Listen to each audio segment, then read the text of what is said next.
Saya berkeyakinan Indonesia tidak hanya swasembada pangan, Indonesia akan menjadi lumbung pangan dunia. Guna mewujudkan swasembada pangan nasional, pada tahun 2025 Polri menargetkan penanaman jagung pada 1 juta hektar lahan dengan estimasi hasil panen mencapai 4 sampai dengan 10 juta ton.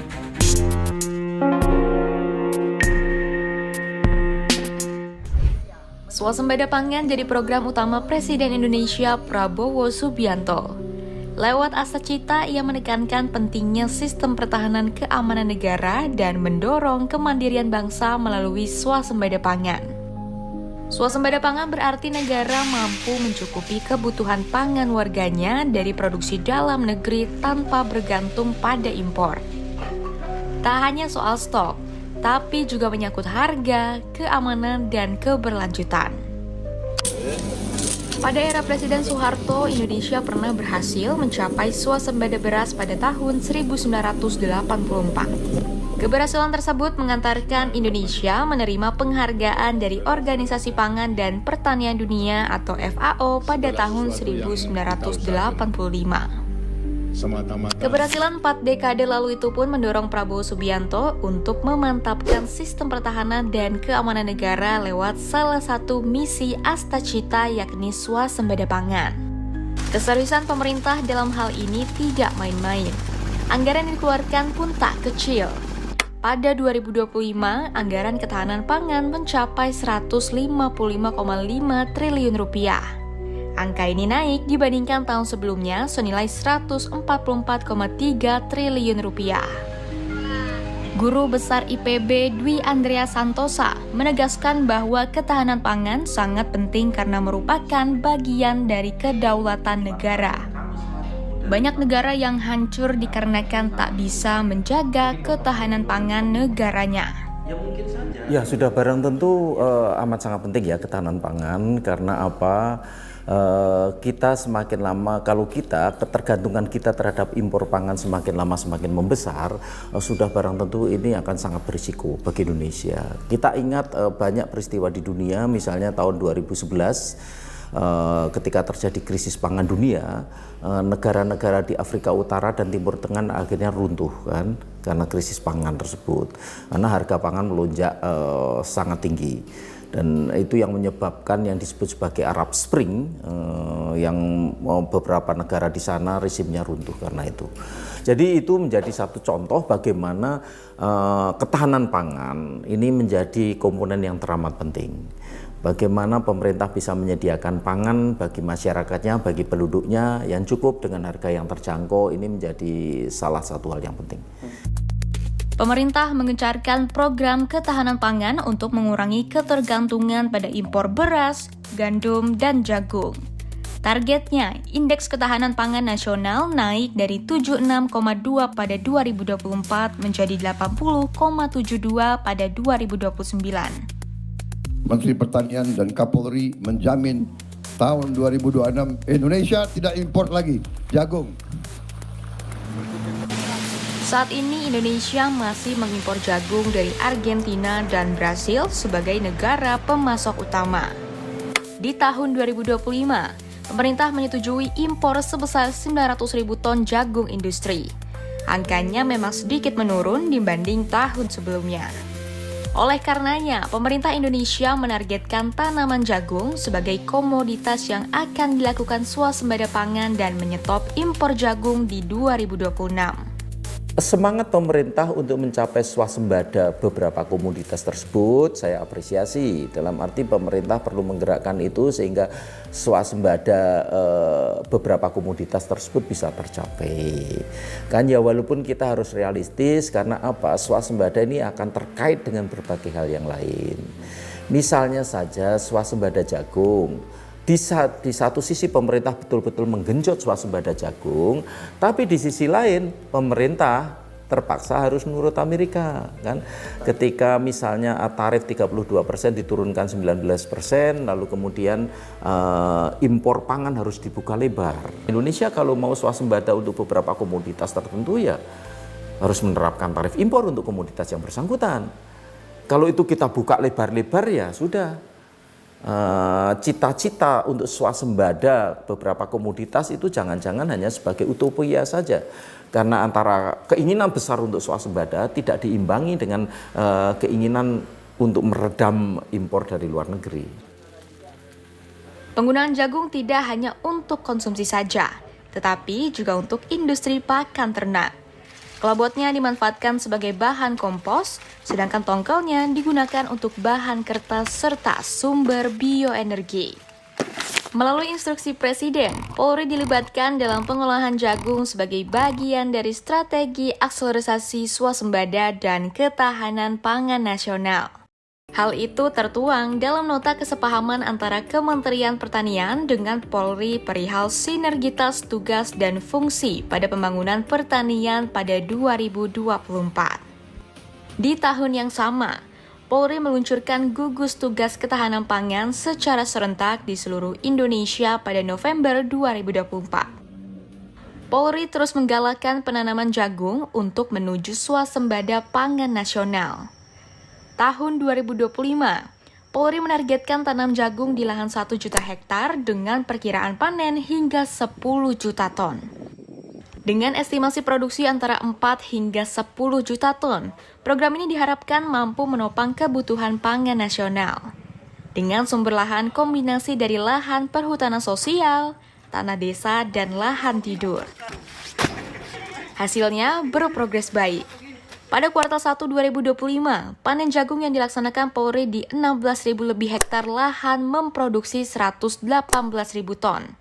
Dan di kuartal 2, panen raya serentak di 344.000 hektar menghasilkan 1,78 hingga 2,54 juta ton.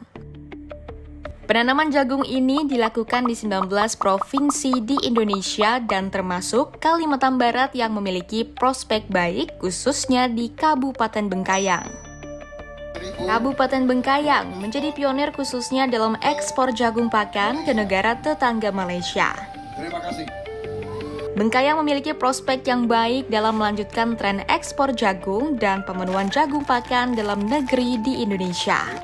Pasalnya, pengiriman ekspor jagung ke Malaysia dari Kabupaten Bengkayang dengan tonase 1.200 ton di harga Rp5.900 per kilogram, negara mendapat total nilai ekspor jagung sebesar lebih dari 7 miliar rupiah. Dengan total luasan lahan 995 hektar yang dikelola oleh Polres Bengkayang bersama para petani dari Maret hingga Agustus, sebanyak 524 hektar atau setengah dari total lahan yang sudah dipanen, dengan total panen 1.769 ton. Produksi jagung di Kabupaten Bengkayang yang sebelumnya hanya rata-rata 4 ton per hektar kini meningkat menjadi 9,3 ton per hektar dengan bantuan Polres Bengkayang.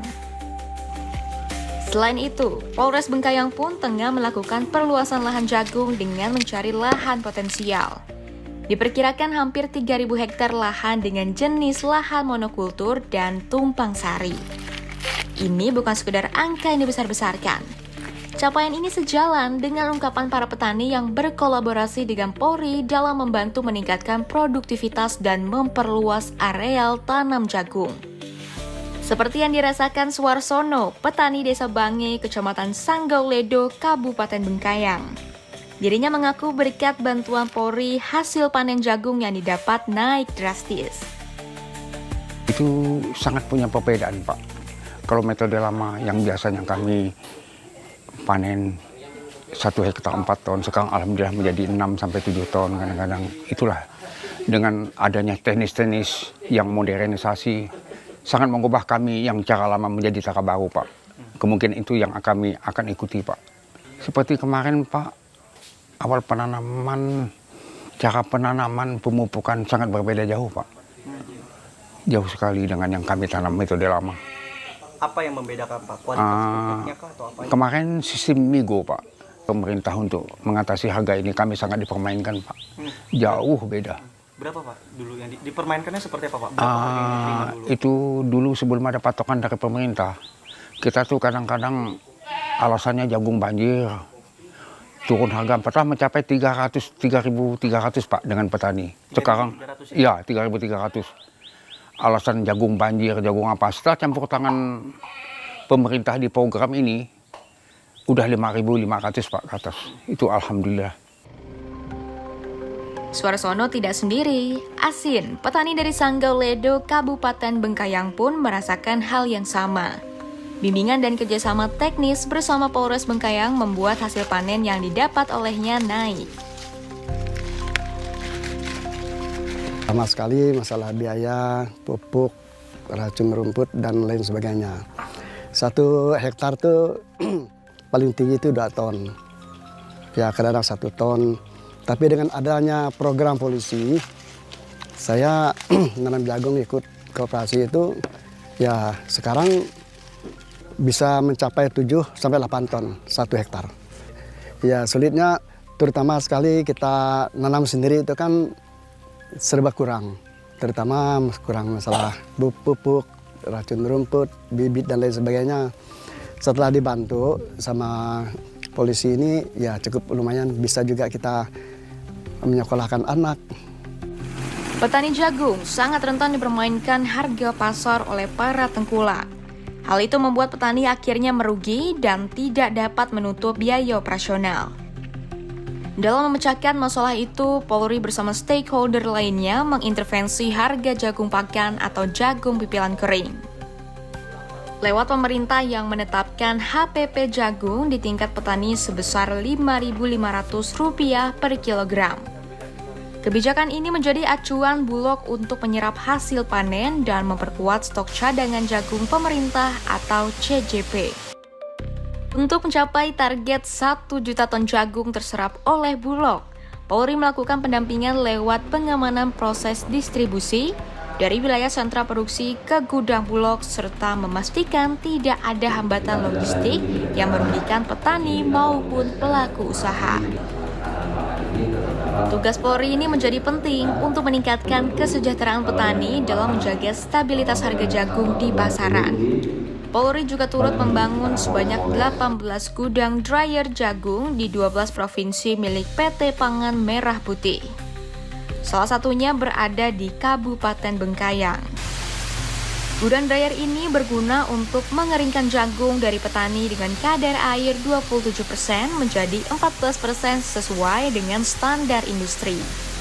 Tidak sampai di situ, untuk menjawab akses pupuk yang sulit dan hasil panen buruk, Polri lewat Polres Bengkayang pun membentuk Koperasi Teguh Sejahtera Bengkayang.